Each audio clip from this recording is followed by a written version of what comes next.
Assalamualaikum warahmatullahi wabarakatuh. Bismillahirrahmanirrahim. Tabarakalladzi nazzala al-furqana ala 'abdihi liyakuna lil 'alamin nadhir.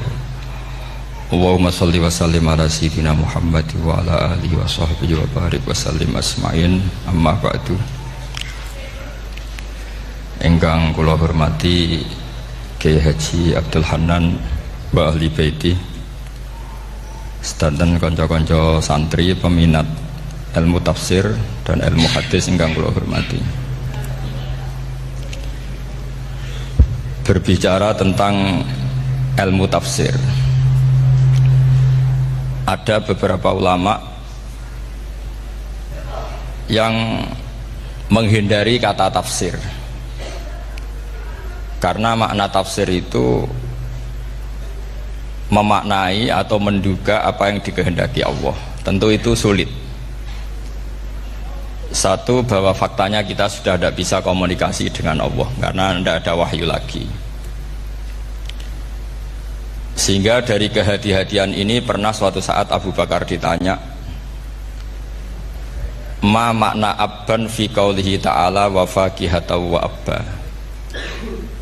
Beliau menjawab, saya tidak lagi pantas hidup di atas bumi, di bawah naungan langit, jika saya mengatakan teori ini berbanding paradok, berbanding ekstrim, ketika bahwa Quran itu diturunkan itu sebagai hudan, sebagai petunjuk, kedua sebagai bayanan, sebagai penjelas.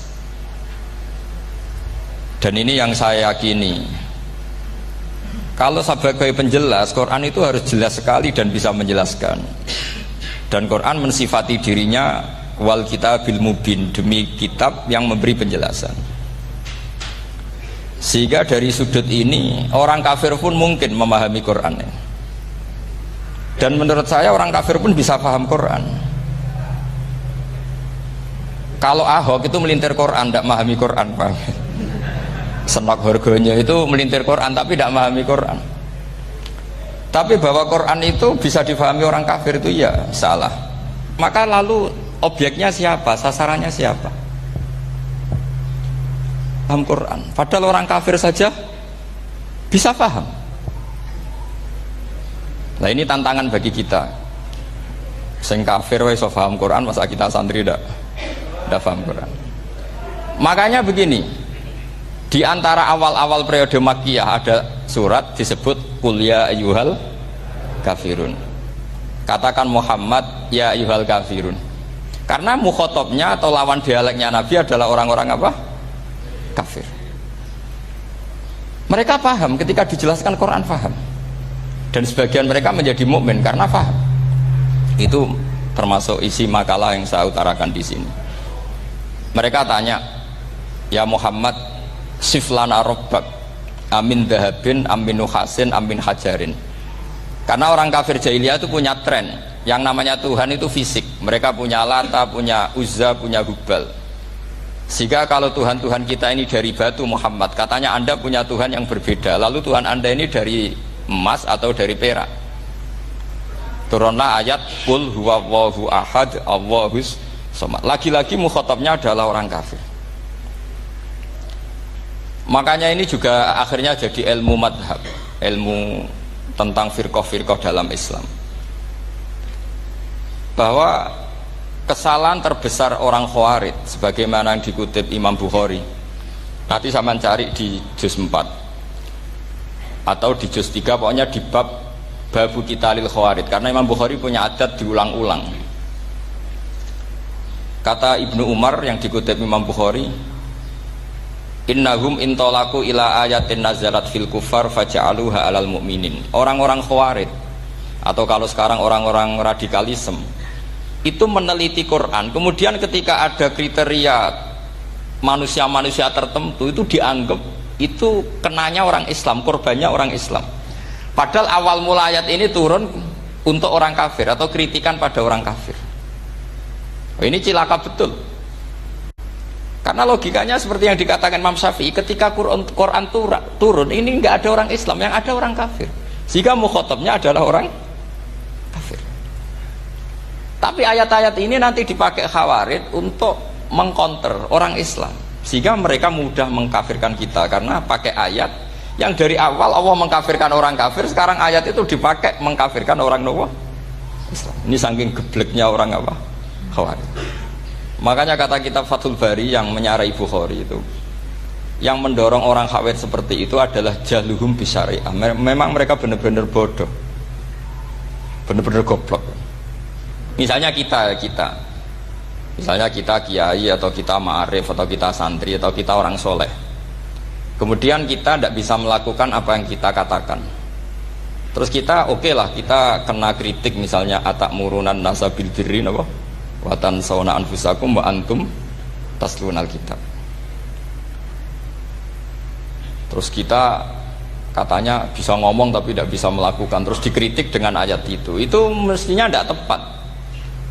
Karena itu asbabun nuzulnya adalah orang-orang Yahudi, karena tahu bahwa sifat Rasulullah itu ada di Taurat, mereka menyuruh keluarganya itu masuk Islam, tapi mereka sendiri tidak mau Islam. Kemudian turunlah ayat atakmurunan nasa bil birri wa tansawna anfusakum wa antum taslunal kitab afala ta'qilun.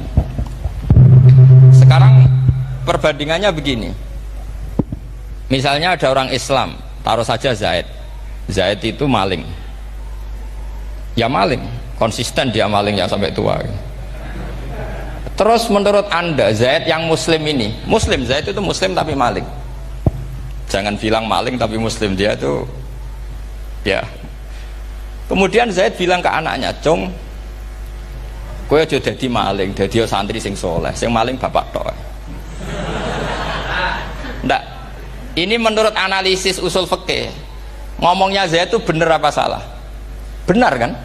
Nasihatnya ya benar, ngomongnya juga benar. Kamu tidak bisa ngeritik Zaid, kamu bisa ngomong tapi tidak bisa melakukan, tidak bisa. Fa innal amra bil ma'ruf wajib, wal qawla bil ma'ruf ya wajib, wal qawla bil haqqi ya wajib. Jadi itu hal yang berbeda. Misalnya fa innal amra bil ma'rufi wajibun, memerintahkan barang baik itu baik. Wa innal qawla bil haqqi ya wajib, mengatakan yang hak itu ya wajib. Berarti Zaid tetap kena khitab, kamu harus nasihati anak secara benar, kamu juga harus ngomong hukum secara benar. Lalu ketika Zaid ngomong hukum secara benar, "Cung ojo maling, maling ku dosa. Cung ojo nerusno profesine bapak maling, maling itu tidak benar." Dia berarti sudah melakukan dua kebenaran, yaitu ngomongnya benar, nasihatnya benar. Dia salah, perilakunya tetap maling. Tapi jangan karena dia maling lalu omongannya enggak salah juga, berarti salahnya malah tiga. Makanya ini pentingnya ngaji sama ulama, sama ahli usul fikih. Jadi tidak bisa dicampur adukkan. Zaid gagal dalam perilaku, tapi jangan gagal lagi di nasihat. Nanti kalau dia tidak nasihati, maka anaknya terus maling, alasannya niru bapaknya. Karena bapaknya kalau mau nasihati nanti disemprit sama santri-santri, "Pak, sampean ra oleh nasihati anake ra usah maling, sampean dhewe maling." Oh, tidak bisa, cara usul fikih itu malah yudroku kulluh la yudroku napa kulluh, atau bahasa populernya al maisur la yasqutu bil maksur. Misalnya kita sebagai kiai hanya bisa takrib, hanya bisa jurumiyah, apa muda Fathul Mu'in si abote bulet, maknane bulet. Kamu tidak boleh ngomong gini, "Cung, kowe sebagai muridku kudu nurut aku, nak gurumu goblok tok takrib, kowe tok takrib wae." Gak oleh ngelangkai guru, gak sopan gitu misalnya gitu. Gak boleh gitu. Tetap kita ngomong, "Cung, kowe aja koyok aku, kowe kudu alim Fathul Mu'in, alim Fathul Wahhab." Sama tidak bisa protes, Pak Guru sendiri tidak bisa. Kebenaran tetap sebagai kebenaran, meskipun kita tidak kuat melakukan atau tidak bisa melakukan. Lagi-lagi ayat itu sebenarnya ada untuk kita, untuk orang Yahudi, atakmurunan nasa bil birri wa tansawna anfusakum wa antum taslunal kitab. Sebab itu istidlal dengan Quran itu memang resikonya tinggi kalau tidak bagi mutabakhir, karena ya itu tadi, ini harus ada pengetahuan yang luas tentang asbabun nuzul, tentang kriteria. Nah, kalau terpaksa, saya katakan terpaksa, kalau terpaksa kita iktibar itu boleh, tapi itu terpaksa.